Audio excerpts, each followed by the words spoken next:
you give us your reaction to this case? Tell us what we should be looking at in terms of importance. Yeah, actually, Maria, I shade towards Apple in this case, and that may surprise some of your viewers given my background. Look, you can argue this on constitutional grounds. Does the government have the right to do this? Frankly, I think the government does have a right to do it.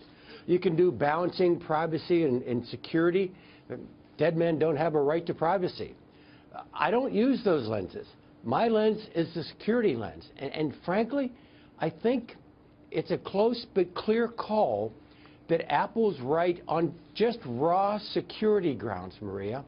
Look, the last 2 or 3 years, Jim Clapper has said, he's the Director of National Intelligence, that the greatest threat to the United States is the cyber threat.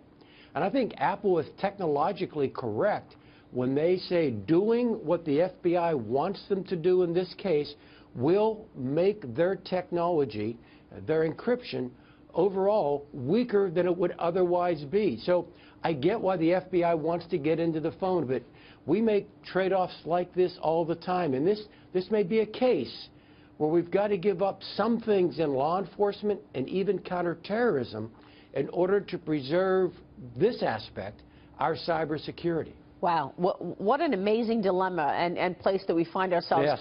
What about the idea that, you know, now the world knows that there's a safe haven for terrorists? They can talk and recruit all they want via the iPhone, and this one technology that is enabling them to have complete privacy. Yeah, it's actually true, Maria, and you bring up what I think is kind of a tectonic shift. Any effort to legislate or to use a court to stop this broad technological trend just isn't going to work. We are going to a world of very high-end encryption that will be used routinely by people around the planet. Now, for my old line of work, signals intelligence, intercepting communications, that represents a challenge. But there are also tools available that you can still get meaningful intelligence out of communications, even though you might never read the content. Yeah. Last week on the program, Leon Panetta weighed in on this issue, and he basically said, look, in the past, I used to work with private practice all the time. I would work with telecom companies to get the information that I needed. Do you agree with that? And what's changed? Was it the Edward Snowden revelation that now companies are just looking at this very different than they had in the past? Look, that has bound to have had an effect on the overall milieu in which we're operating this. It probably accelerated what we're seeing now, Maria, but I don't think it created it. It created some context. It brought the question closer to us in time. But as I said before, we're on an arc where you and I expect to be able to use unbreakable encryption all the time, and the rest of the world does too. Yeah, which is why I also shade with Apple the way you do, because I feel that it is people's privacy and you don't want to rip up the Constitution. But we're talking about saving lives and actual terrorism. Yeah. How would we get that kind of information? I mean, I guess maybe I'm naive with this, and I asked you this before. Is it possible that the NSA can't just get the information that the FBI needs? Yeah, look, if I don't have any inside vision here, Maria, but my very firm belief, if the National Security Agency had it within its ability to act with FBI authorities to get inside that phone, you and I would not be having this conversation. What we need to do, and here's where we need to be very careful, Maria.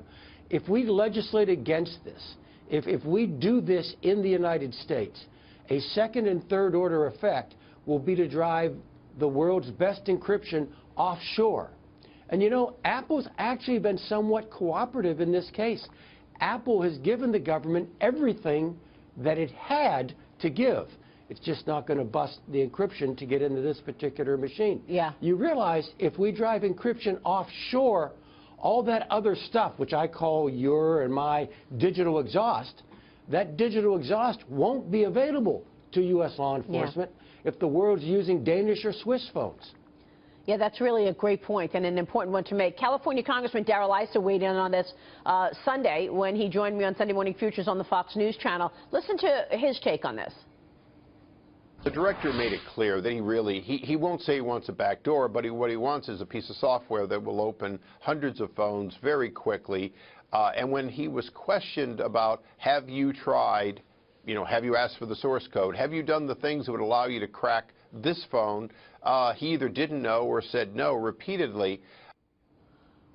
What about that, General? Should the government be doing more before they ask Apple to create this new software? Oh, no, look, Maria, I've actually had conversations with Apple, and as you might expect, they're kind of warming to my point of view on this. But then I warned them. I said, hey, look, you guys make the best encryption you can. I understand you're not going to give keys to the government.